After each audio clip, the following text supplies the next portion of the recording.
Jesus andou no meio de trevosos, andou no meio dos demônios, né?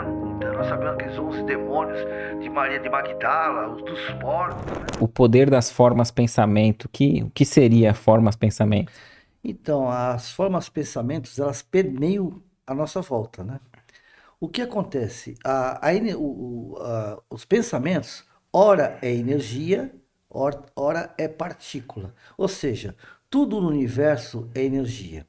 Então, quando eu penso, automaticamente eu absorvo não só o fluido cósmico universal, mas as energias provenientes do planeta, né, que a gente chamou ectoplasma, vem da natureza, dos animais da própria planeta Terra. Então, nós estamos sempre conectados com o todo. Quando Jesus falou assim, amai a Deus acima das coisas, de todas as coisas, e o teu próximo a si mesmo, quando ele falou amai a Deus, ele não quis dizer um ser, né, como a nossa ancestralidade religiosa achava. Na realidade, ele quis dizer o todo. Amar a natureza, amar os animais, amar o alimento, amar. Para você ter uma ideia, Éder, uma coisa bem básica assim. O veículo, o nosso carro, ele tem átomos, né? Porque tudo é feito de átomo. Quando você agradece, que eu digo não é ficar falando para o carro assim, muito obrigado, carro, não é isso. Mas a alegria de tê-lo emite energia que penetra nesses átomos e faz com que a composição química do motor, ele tenha uma função melhor, por incrível que pareça. A gente não tem ideia do poder da energia que nós emanamos o tempo todo. Por isso que Jesus falou assim: vós sois deuses, pode fazer o que eu faço e muito mais. São as pequenas coisas que ele disse que se nós hoje, nessa nova era, partindo para o terceiro milênio, entendermos, nós podemos viver muito melhor e a própria casa, a nossa própria casa, ela se torna um ambiente de paz e de harmonia. Então, cada vez que eu penso, eu emano energia. E a minha ideia fixa, eu crio formas, pensamentos. Quando eu penso uma coisa boa, as formas, pensamentos só irradiam luz. Quando eu crio ódio, cria-se formas medonhas mesmo, entendeu? À nossa volta. E essas formas, pensamentos, que faz com que os companheiros que eu, de jornada, eu não gosto de falar, para mim não existe obsessor, o que existe são companheiros de jornada, vinculados ao meu modo de ser, né, ao meu modo de pensar, eles se atraem e compartilham comigo, me fortalece nesses erros, entendeu? Até o momento em que eu modifico o meu pensamento. O pensamento, ele é uma composição de energias que nos permeia o tempo todo. E a gente não tem ideia. Há casas que curam e há casas que adoecem, provocado pelos nossos pensamentos, que essas formas, essas energias, a gente forma, não é que sejam seres, mas são energias que ela impregnam, elas são absorvidas pela parede. Chico, por exemplo, tinha aquele poder de botar a mão nos livros, né, e saber o que estava escrito. A leitura energética, vibracional, entendeu? Então, as formas, pensamentos, elas são muito, quando você fixa muito num pensamento destrutivo, você está se destruindo. Interessante que você falou sobre até a nossa forma de interagir com os objetos ali, né? No caso, o carro, que você deu como exemplo, faz fluir melhor. É, é curioso que às vezes a gente vê pessoas que são irritadas, nervosas, ou até a gente quando tá num momento desse que parece que dá tudo errado, né? E aí a pessoa, às vezes, a gente tá numa maré, fala que é uma maré de azar, né? E Isso, tá irritado, e aí não dá certo e tal. Aí, quando você vai ver, é um negócio que queima, o outro que quebra. Você isso, acha que tem, perfeito. tem uma influência E a gente do... acha que é o quê? Que é espíritos, né? A gente fala assim, tem um obsessor aqui que, minha casa está queimando. Acontece mesmo. Por quê? Gente, E, é e- assim, e é- e é nó- é- somos nós mesmos, não precisa nem de ajuda pra... exatamente. Às vezes a gente tá tão desequilibrado que a gente não precisa nem de ajuda do Nós obsessor pra, estamos pra nos emanando, atrapalhar, né? exatamente. Nós somos o nosso. Não gosto, mas já que aquele que nos acompanha, que nos prejudica, é um companheiro de jornada, por que, que eu falo que é um companheiro de jornada? Porque na realidade é um companheiro porque ele se afiniza com o meu pensamento. Você está entendendo? Se eu não pensar. Se você, por exemplo, eu gosto de música clássica, né? Os meus netos, sou mais jovem, gostam de, por exemplo, de funk. É apenas um exemplo, né? a batida e tal. Se eu tocar música clássica na minha sala, o que vai acontecer? Eles vão sair do local, porque não se afinizam, e vão para o quarto, talvez. E se eu estiver no quarto deles e estiver tocando funk, eu saio e vou para a música clássica. Então, essa afinidade, ela está ligada ao pensamento. O pensamento, ele cria. Nós somos seres co-criadores, nós somos. Cada vez que eu penso, eu crio uma forma. Agora, a intensidade dessa forma é proporcional à quantidade, à insistência naquilo. Por isso que a PNL usa muito assim, pensa 5 vezes, né? A gente tem na terapia, PNL é Programação Neurolinguística. neurolinguística. O que acontece? É assim, se você pensar o cérebro, vamos falar do cérebro que é a nossa usina, né? Ela que transforma essa nossa energia.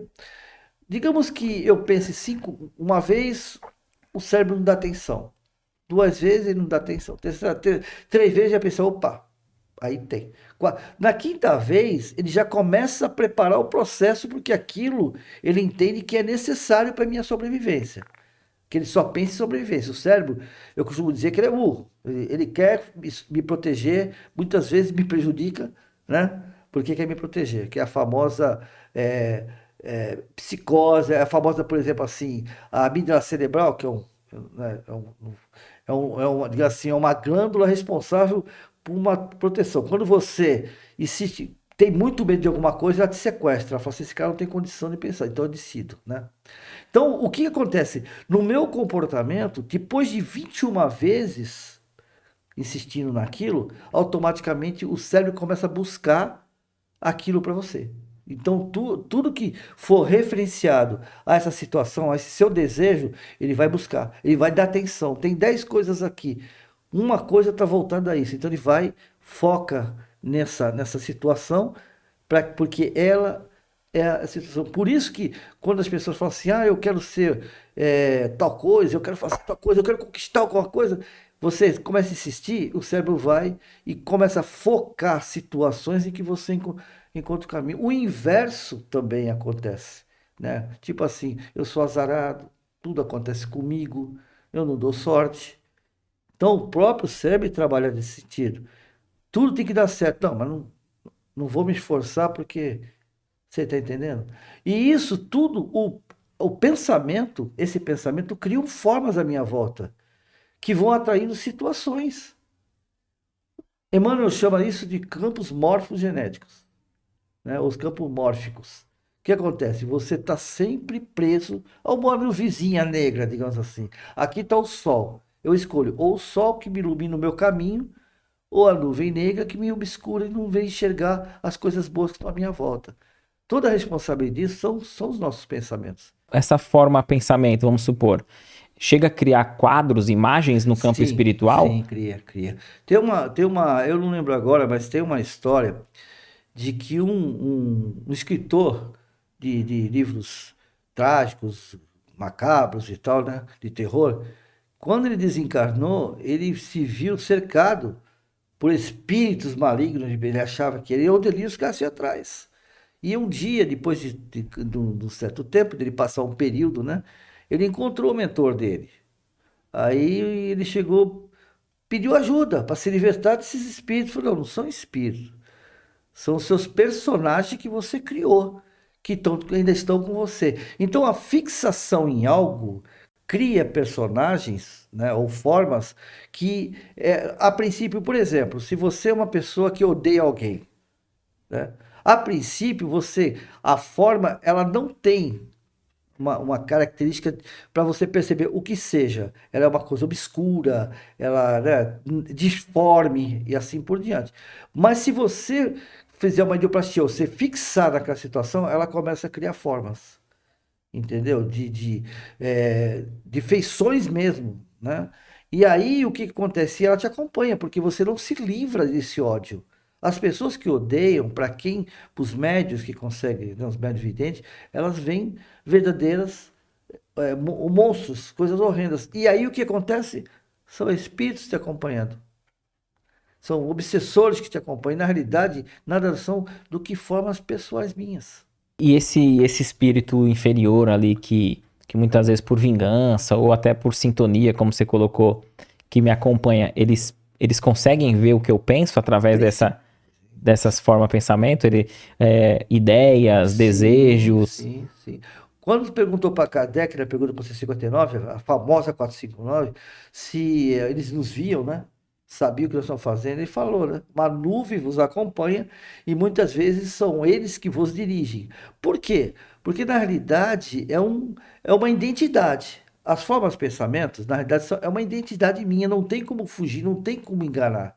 Eu posso enganar um encarnado que não é vidente, não é sensitivo, às vezes tento enganar a mim mesmo, né? Mas eu não consigo encarnar o universo à minha volta, entende? Por exemplo, no livro do Nosso Lar, tem uma passagem, você vai lembrar bem, que uma senhorinha pedindo ajuda para entrar, né? Que estava muito doente. E o protetor, né? Na realidade, o guardião que ficava nos portões, falou que não queria entrar. Aí ela começou, não, mas eu sou coitadinha. E André Luiz, vendo isso, né, junto com o Clarencio, falou assim, nossa, mas que crueldade, aqui é assim também cruel. Aí chamaram veneranda, né, para ela poder, porque a mulher começou, não vou embora, não quero entrar, aquelas coisas, chamaram ela. Aí ela vai explicar para André Luiz, para falar, tá vendo? Dá uma olhadinha, assim, aí ela abre a mente do André, e André percebe um monte de pontos negros nela, um monte de formas, sabe? Como se fossem feijões e tal, formas horrendas. Aí ela falou assim, cada um desses é um aborto que ela provocou. Olha. Então ela levava com ela os fetos mortos. Não era o espírito, entendeu? Não era que ela carregava O os espírito dos espíritos fetos. encarnados, não é isso. Ela levava com ela a história dela, Sim. entendeu? A história dela, ou seja, os pensamentos dela que ainda não tinha se libertado, continuava achando que ela estava certa, que aquilo que ela fez nada demais, continuava com ela. Porque cada vez que ela ia abortar, aceitava ganhar para fazer o aborto, ela criava uma forma. Então, aí naquele momento, ela se revoltou. Aí ela começou a mostrar quem ela era. Ela falou, não, você não vai entrar. Não vai... Aí ela começou a ficar revoltada, começou a xingar, esbravejar, e ela vai embora. E cada vez que ela esbravejava, ela foi se transformando. Foi daquela velhinha, ela começou a se transformar na pessoa que realmente ela era. E tudo aquilo que estava dentro dela começou a ficar rodear em sua volta. Entende? Então, é isso que a gente tem que entender. Todos nós temos. Só que um detalhe, que a gente se preocupar. Puxa vida, e agora? Eu pensei mal de alguém?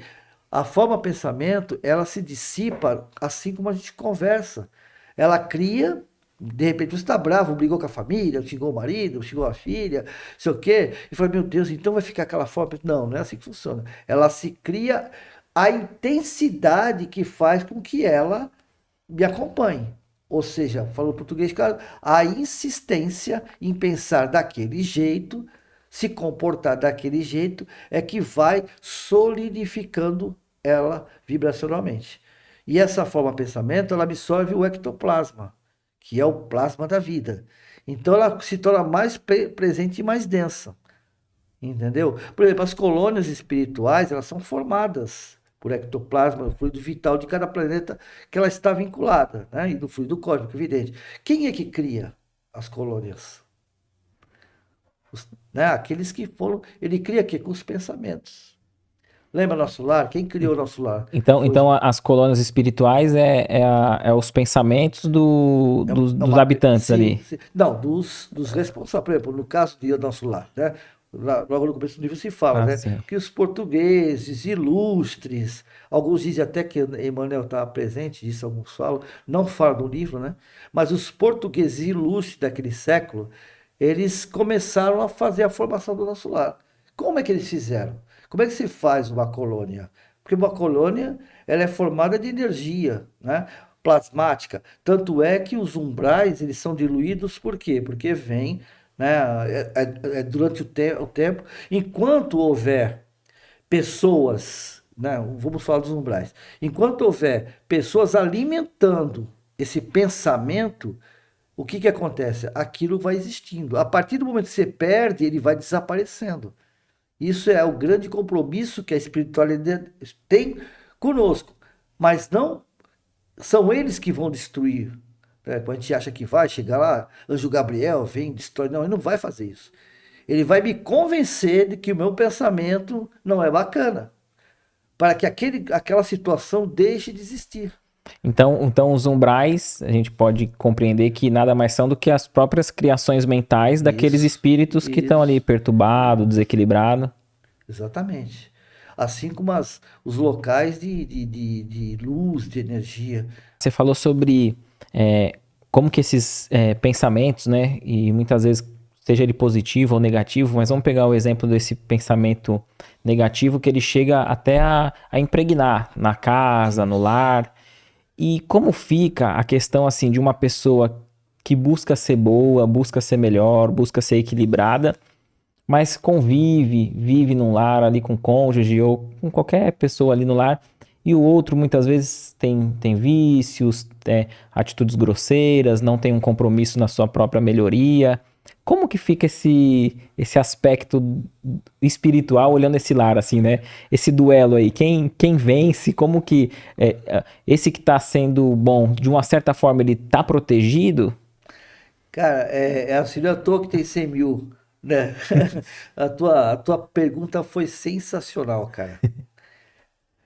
Maria Modesto Cravo diz assim, que um diamante não deixa de ser um diamante porque está num pântano. Ele continua com o seu brilho e com o seu valor, mostrando ao pântano o que é valor, o que é o valor que tem o diamante para que aqueles que estão no pântano tentem se esforçar para se tornar um diamante. No universo não existe acaso. Aonde há trevas é porque a luz não está presente, porque na realidade não existe trevas. Não existe mal e não existe trevas perante do Criador. Se há trevas é porque não há luz, porque a luz é a força. Essa pessoa que está nesse local, ela está justamente por duas situações.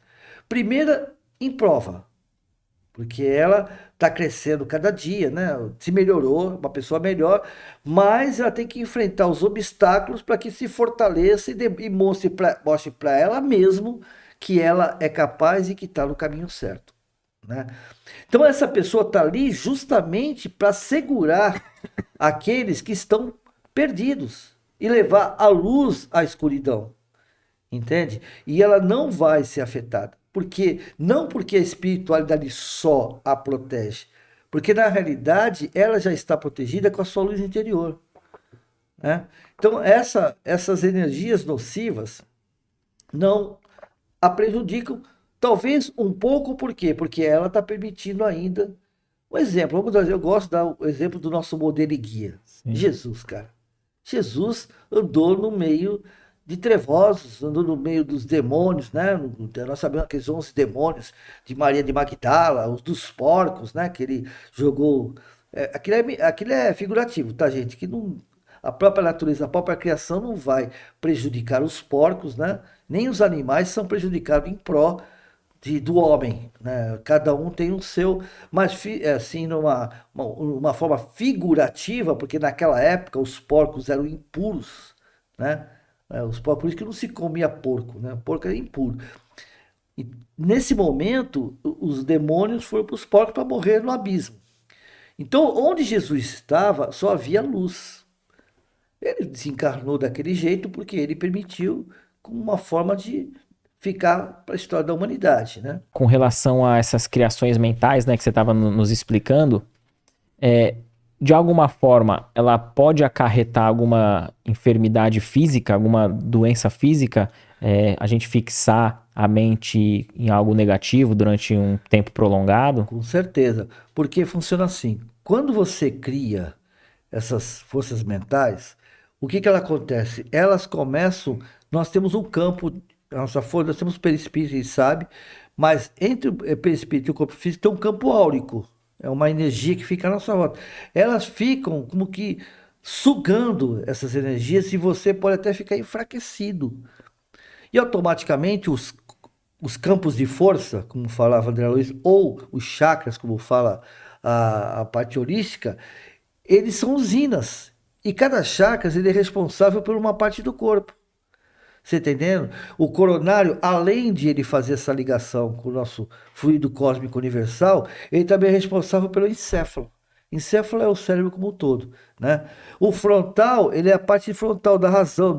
Então, quando você começa dependendo do teu pensamento, você bloqueia a razão, por exemplo. Você começa a ser um cara que não alienado, você não pensa com nada, sabe? Fica aquele cara, sabe, que não toma nenhuma atitude, ou então fixa, né? Se torna uma mania, depois se torna um toque, né? Porque nós temos hábitos. Ele funciona assim, nós temos os hábitos, que é natural, tem que ter hábito. Depois começa a se tornar mania, uma coisa que, por algum motivo, por algum distúrbio, você torna uma mania, né? E aí se torna um toque, transtorno obsessivo compulsivo. Ou seja, aí você se aliena. A pessoa quando está com toque, ela se aliena. Você pode perceber que ela perde toda a noção. Ela mexe, vai na porta 3, 4 vezes. Aquelas coisas E ela tem consciência que faz aquilo ou não? Não tem. Ela é assim, as pessoas falam, ela aceita que faz, percebe que faz, mas não consegue. Não é que ela não tenha consciência, ela não tem controle sobre ela. A vontade de fazer é maior do que a sua força de... Nós tínhamos o Roberto Carlos, que não sei se você sabe, que ele nunca saía pela porta que ele entrava. Isso era um problema sério. Uma vez tinha um problema no aeroporto, isso aí tô falando porque saiu nas redes sociais. Há muito tempo atrás, também não foi agora. Que, tipo assim, ele entrou pela porta do avião e não queria sair por ela, pela outra. Entendeu como é que funciona? Então, o que aconteceu? Começou um transtorno. Não, você tem que sair pela minha que você entrou. Não, mas eu não faço isso, eu não quero. E o cara ficou lá até, não sei o que aconteceu. Não, o pessoal não entendeu. Mas, entendeu? Criou um problema. Você falou sobre sentimento. Essas formas pensamentos, elas são criadas através de ideias, sentimentos, emoções ou nenhuma delas? Não. Porque eu posso criar uma forma pensamento de forma inconsciente, sem ser uma ideia que eu concebi mesmo, mais um desejo íntimo, um sentimento, uma emoção. Nós temos uma trindade: pensamento, sentimento, emoções. É assim que funciona, né? Nós pensamos, avaliamos, e aí quando a gente avalia algo gera um sentimento, porque esse sentimento vai gerar um comportamento, e a emoção é uma consequência desse comportamento, tá? Então eu penso, por exemplo, vou dar um exemplo fácil para você entender. Minha mãe. Eu penso na minha mãe. Bom, minha mãe, quem é minha mãe? Vou fazer bem. Bom, minha mãe é a mulher que me gerou, que me alimenta, que me alimentou no útero. Depois, quando eu nasci, ela me alimentou, e aí vem me protegendo. Então, ela é importante para mim. Ela é aquela que me dá a vida, é aquela que me protege, me orienta. Aí vem para as emoções, sentimentos, vem o sentimento. É uma coisa boa, que me faz bem. Estar ao lado dela é muito bom. Eu me sinto protegido, me sinto alimentado. Tá certo? Aí vai para emoções. Aí emoções o que que é? Eu preciso dela, né? Mas se ela falta, aí já começa. E se ela faltar? Aí retorna para emoção, sabe? É uma conversa trina, entendeu? E a gente e isso gera toda uma situação. Se a racionalidade tiver no seu local, eu vou sentir saudade, se eu vou sentir, vou falar, eu vou perder ela, mas não tem jeito. Mais cedo ou mais tarde minha mãe vem. E eu fico triste, mas eu compreendo a situação. E esse diálogo íntimo com nós mesmos ali vai gerando esses quadros. Isso, esses quadros. Essas formas de pensamento ali. Por exemplo, assim, eu penso assim, mas minha mãe vai morrer um dia, uma forma, né? Uma forma, mas aí essa aqui fala assim, mas fazer o quê, né? Faz parte, eu vou ficar triste. Então, isso não tem período, assim, não tem intensidade. Sim, já dissolve ali na hora. Vai, volta. E assim são os nossos pensamentos. Os nossos pensamentos, eles são assim. Ele cria, se dissolve, cria, dissolve. As formas pensamentos é intensidade. Entendeu? Somatização. Quanto mais você somatizar um sentimento bom, porque a forma pensamento, ela não tem escolha, somos nós que criamos. Se você somatizar coisas boas, ela te protege, ela fortalece, ela vitaliza. Então ela se torna mais forte. Se você pensa uma coisa ruim, o que que acontece? A própria força, que é a luz, ela não deixa expandir, porque você tende a um pensamento bom. Entende como é que é? Porque pensamento ruim quem que não tem? Né? Quem que não tem? Tem uma história de Jesus que após ele atender umas pessoas lá na casa de Pedro, a pessoa foi embora e tal, ele curou um paralítico, né? Uma muda e uma surda. Aí ele curou, e aí foi todo mundo embora, aí Pedro viu ele sentado lá na porta, assim, dá pra ver, tinha uma pedra, tinha um mar ao fundo, né?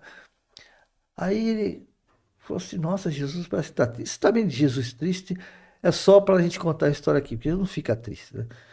Aí ele falou assim, pô, Jesus triste? Que foi, mestre? Poxa, curaste tanta gente. Tá cansado? É por isso? Mas tô vendo tua feição triste. Por que que tá triste? Aí ele fala assim, mas uma das curas mais importantes, né, de todas foi o paralítico, né? Que não conseguia andar há anos. Aí você curou ele. Jesus fala assim, olha, o paralítico, quando saiu daqui pulando, gritando, o primeiro lugar que ele foi pro prostíbulo, para poder gastar o seu dinheiro, o dinheiro que tinha ganho da esmola, para se vingar das mulheres que o rejeitavam. A surda, quando ela ficou curada, ela foi ouvir as conversas daquela que falava, se fingiu de surda para ouvir as pessoas, para poder depois dizer, olha, eu não sou mais surdo, você está falando mal de mim, eu já escuto. E a muda não parou de falar mal das pessoas depois porque falavam mal dela. Então não aprenderam nada. Entendeu? Ou seja, tá enraizado essa forma de pensamento da pessoa. E a maior cura que Jesus operou e opera é dentro de nós, né? A gente às vezes destaca muito a cura física, mas Exatamente. tem as curas, né, de Madalena, Sim. do Paulo, né? Sim, sim. Ou Que essa foi são, mais forte, né? né? Que Essa são, foi muito forte. são curas morais, né? Procura Moraes. Que é o que nas doenças. Você falou em doença, na Sim. realidade, as doenças são provocadas pelo comportamento, pelo sentimento, pelas formas, pensamentos. Porque elas são toxicidade. Em nossas vidas, elas são tóxicas. Elas são tóxicas. Enquanto eu tiver preso a essa energia, né, que a gente fala assim, muito em afinidade, né? Muita afinidade, ação e reação, né? A gente fala ação e reação. A vida é assim mesmo. Você faz aqui, você paga. O que faz os juízes da nossa consciência, os jurados da nossa consciência, são as nossas formas de pensamentos que nós criamos e fica à nossa volta com a toxicidade que eu produzo. São os nossos famosos fiéis mordomos, né? Não falou muito do mordomo fiel, são os nossos fiéis mordomos, ficar conosco nos atendendo. Vamos dizer assim, uma pessoa comum que não tem uma mediunidade ostensiva, ela consegue perceber essa forma de pensamento, essa vibração do outro? Vamos dizer que assim, porque tem pessoas que agem e reagem igualzinha, idêntica uma a outra, mas a gente não sente às vezes verdade e às vezes sente verdade naquilo que diz, né? Então pode ser que alguém chegue e só cumprimente a gente. Oh, legal, tô feliz de te ver. Aí você fala assim, pô, ele não tá feliz de me ver. Será que a gente consegue captar a forma pensamento que ele realmente pensa de nós e vice-versa? Tem outros que só cumprimenta a gente fala, meu, esse cara gosta de mim, esse é... Sente, ó, Deus. Não precisa ser É, médium ostensivo, não, cara. Não tem pessoas que às vezes. Eu, por exemplo, não sou médio ostensivo, eu sou intuitivo, né? Intuitivo e inspirado. Intuitivo e inspirado são coisas diferentes, tá? O intuitivo é aquele que consegue trazer as suas reminiscências, as suas lembranças para o momento. Minhas intuições são aquilo que eu passei, que nós temos um passado milenar. Né? Nosso arquivo é maior que a Barça, né, a Alexandria, né? Nossos arquivos são muito grandes.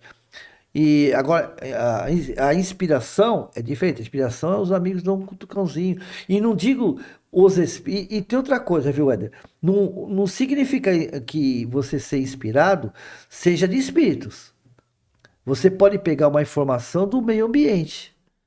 Porque o ambiente ele é permeado por ideias, formas, pensamentos que ficam transitando no universo. A própria ciência hoje já reconhece, por exemplo, um dia desse, um cientista, eu esqueci o nome dele, estava comentando num podcast que se você pegar a luz, né? Porque a luz, por exemplo, há estrelas que você vê a luz, mas ela já não existe mais. Você sabe, né? A luz viaja a 300 mil quilômetros por segundo. 299,99, né? Então, o que acontece? Ela está tão distante que a luz que ela está trazendo é a luz, quando chegar aqui, é uma informação de 200 mil anos atrás. Então ela já não existe mais, está chegando até nós, é o passado. Por isso que o pessoal fala em viagem do tempo, né? Eu não vou estender aqui para não dar nó na cabeça do pessoal. Mas é assim, por que eles falam viagem do tempo? Que eles conseguem ler, ter a leitura da luz, né? Que a luz reflete, É né? como se fosse assim, né? A gente não consegue viajar tão rápido quanto a gente gostaria, a carne, a matéria. Isso. Mas se a gente fosse a um mundo que está milhões de anos-luz de distância e chegasse lá agora e olhasse com binóculos para a Terra, a gente ia ver os dinossauros aqui. Isso, exatamente, é Tipo assim, verdade, é né? exatamente isso. Então, por quê? Porque a luz ela tem uma leitura, é ela que faz a gente chegar, por ela existir, né? Ela reflete a nossa realidade. Então, o que que acontece? Com esse processo, nós trazemos em nossa história a informação de muitos anos atrás, mas só utilizamos aquilo que é necessário, né? Se a gente faz regressão, a gente faz, eu faço, eu não, regressão quando necessário, né? Não faço só por curiosidade. Mas o que que é a regressão? Por que que você vai no teu passado e traz informações precisas? Porque ele está lá, a informação está na nossa memória pessoal. E quando eu trago essa informação para o agora, ela se torna coletiva, concorda? Porque são informações particulares minhas que ninguém tem o direito de saber, a não ser que eu permita, porque coisas que são minhas, não ninguém, nem a espiritualidade maior tem autorização de ver.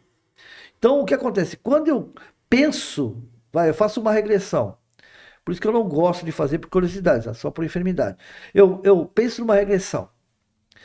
Naquele momento em que eu estou com a pessoa assistido, trazendo a regressão, tu concorda que essa informação fica à disposição de todos, porque ela permitiu? Não só minha que estou, né, no consultório, mas eu não estou falando só de espíritos, eu estou falando de memória coletiva, essa energia, essa forma de pensamento, ela começa a permear. Então, se por acaso, algum companheiro de jornada dela esteja a procurando, concorda que vai encontrar? Mas ele encontra não é porque o Criador determinou o Jesus, foi porque ela permitiu. É sempre assim. As pessoas só entram na minha vida porque eu permito. Você está entendendo? Eu trago uma forma, pensamento, que é uma história, né, da minha vida. Eu abro minha agenda está fechada, tem um cadeado. Aí eu vou lá, pego o cadeado. Alguém quer forçar, não consegue abrir. Então o cara fica, né? Aí você abre o cadeado, quando você abre, começa a história a vir. E ela fica à disposição de quem quiser ou tiver condições de perceber. A Neuza pergunta assim, ó, como saber se as mensagens recebidas através de psicografia semimecânica são verdadeiras? Ah, pela aquilo que está sendo dito, né? Kardec já uma vez, eu vou contar a história rapidinha para Fica à vontade. não lembro se é o capítulo 14 ou 18 do Livro dos Médiuns, que conta uma história de um médium que trabalhava, né, na época de Kardec, aquelas bestas redondas que a meia dúzia, que 8, 9 pessoas, tinha tinha um ninho de pintacilgo no quintal dele. Ele amava aqueles passarinhos lá. Todo dia ela olhar a passarinha lá, e os filhotinhos, tudo bonitinho. Aí um dia sumiu o ninho e a passarinha. Aí ele, naquela época de Kardec, falou assim: pô, eu vou invocar a passarinha para ver onde é que tá os filhos dela, e sei lá, o que aconteceu com ela. E ele invocou. E ela respondeu. Falou assim: não, sabe o que acontece? O seu gato subiu na árvore, me comeu mas me comeu, mas não comeu meus filhotes, né? Os filhotes estão assim, assado em tal lugar, o ninho tá tudo lá quietinho, com fome, vai lá cuidar dele. Aí ele foi lá ver, achou o ninho e os passarinhos. Aí Kardec fala assim: foi a passarinha que falou? Aí ele fala: não, não foi a passarinha que falou. Porque os mesmos zombeteiros que estão encarnados, um dia estão desencarnados. Então alguém utilizou fez uma brincadeira, como a gente faz um com o outro, e mostrou onde estavam os passarinhos, para quê? Para que ele acreditasse que os animais podiam se comunicar com os homens. Entendeu?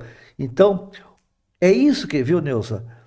Temos que sempre ter aquilo que Kardec foi chamado bom senso. Que tipo de mensagem é? É uma mensagem bacana? É uma mensagem que é de alto astral? É uma mensagem boa?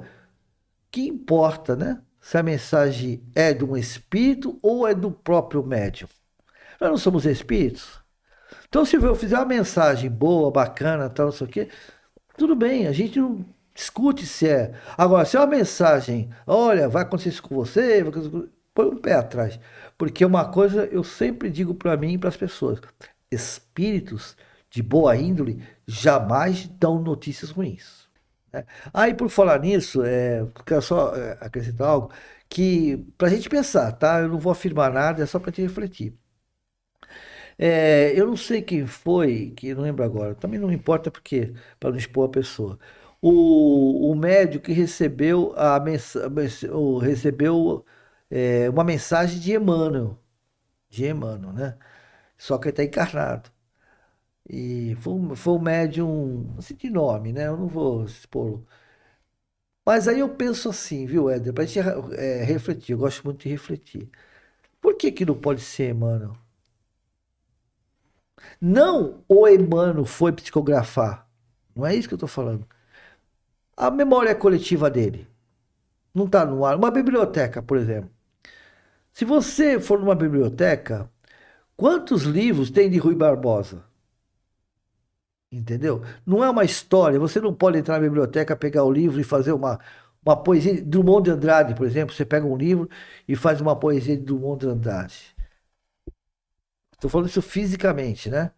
Não é Drummond de Andrade que está ali? Você não leu do livro dele? Não é ele que está ali transmitindo uma coisa que está registrada no livro? E essa energia não está no universo? A mensagem dele? Eu acho que A memória coletiva? eu acho que vale justamente a própria explicação anterior, né? Que é analisar a mensagem em si, primeiro, né? Ter a mensagem em mãos para ver se é compatível com o modo de pensar. Agora, se a gente observar, na Revista Espírita, no ano 3, em 1860, no mês de agosto, tem uma comunicação de um espírito vivo. Então, Kardec fez essa experiência. Ele tinha um grupo deles ali, de estudiosos, né? Por isso que é grupo de estudos, né? Espírita, parisiense ali, né? E eles falaram assim, ó, vamos fazer assim, então? Eu vou dormir tal horas, eu vou me deitar, eu vou estar em casa tranquilo tal horas e vocês me evocam. E era o encarnado que fazia do grupo. Isso acontece, então, ele fez esse experimento, esse teste, Kardec. Não é comum, né? Não é comum esse tipo de psicografia.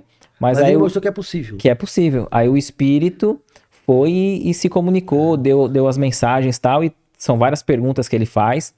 E depois, Kardec pergunta para São Luís, que era o mentor do projeto, da tarefa ali, né? E fala, era ele?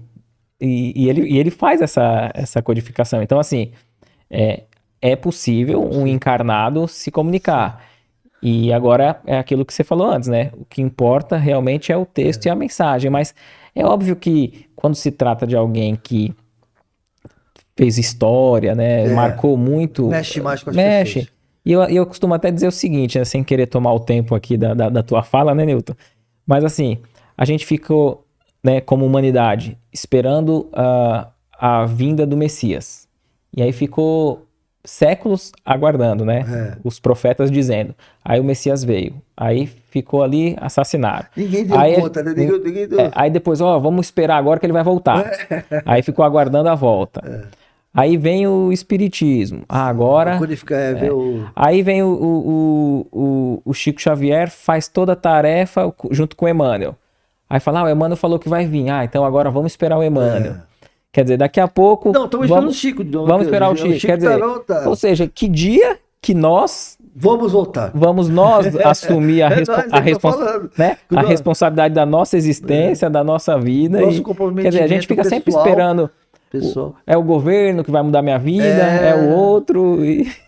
Não, e outra coisa, a transformação, por exemplo, a gente fala muito na transição planetária, né? Que não é planetária, é societária. O planeta está transicionando, ele não está esperando a gente, ele está fazendo a parte dele.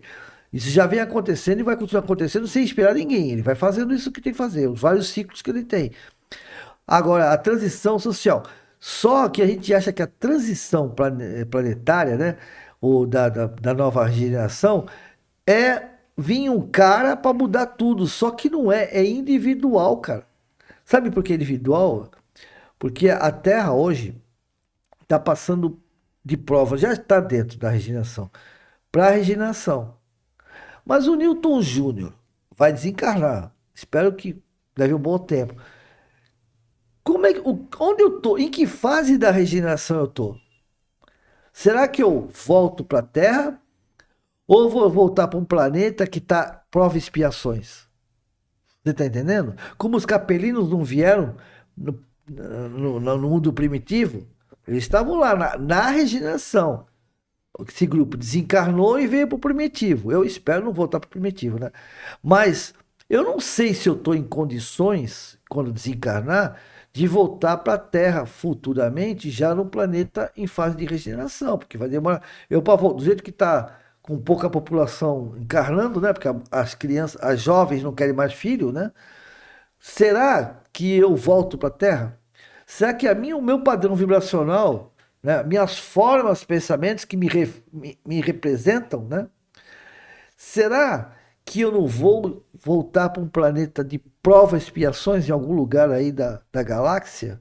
Que está começando a prova e expiação. E eu vou voltar porque, como eu já tenho um conhecimento, eu vou lá aprender e ensinar. É assim que o universo funciona. Perfeito. Entendeu? Então a regeneração, Éder, ela é individual, ela não é coletiva, não. O que seria o arrebatamento na visão espírita? O arrebatamento, essa é uma linguagem Protestante, né? protestante, teológica, né? O arrebatamento é o que está acontecendo, ou seja, digamos assim, é a transição que está havendo hoje, onde espíritos que estão desencarnando de forma coletiva. Olha, a pessoa fala assim, coletiva, mas toda vez que hoje morre, vai no Brasil, sei lá, 14 mil, 140 mil por ano, não sei mas o que isso não é coletivo isso? Em um ano vou morrer 140 mil pessoas? Uma tragédia, ela né, uma coisa que choca, né? Um avião caiu agora, tal. E a gente fala desencarne coletivo, mas o desencarne coletivo acontece o tempo todo, Éder, né? Quantas pessoas morrem por dia? Sei lá, 1.000, 2.000? Não é coletivo? Ah, mas um morreu de coração, outro morreu de infarto, outro de AVC, outro foi de carro, outro foi morto, mas não é coletivo. Agora, o arrebatamento, ele significa o quê? Que esses espíritos hoje, nós, né, que estamos desencarnando pelo mundo, indo para o mundo espiritual, nós vamos estamos escolhendo agora, com o meu comportamento, com a minha atitude, eu escolho qual é o padrão, onde eu vou viver, que nem acabei de falar agora. Dependendo do meu comportamento, das minhas atitudes, eu vou estar, né, no lado positivo, ou seja, daquela equipe, aquele pessoal que está trabalhando para se tornar uma pessoa melhor, ou aqueles que simplesmente estão vivendo esse mundo do jeito que querem, sem pensar no outro, sem pensar em si, principalmente, porque quando eu não penso no outro, eu não estou pensando em mim. Não é isso, Ada? Então, o que acontece? O arrebatamento, na realidade, nada mais é que a linguagem espírita que nós chamamos da transição planetária.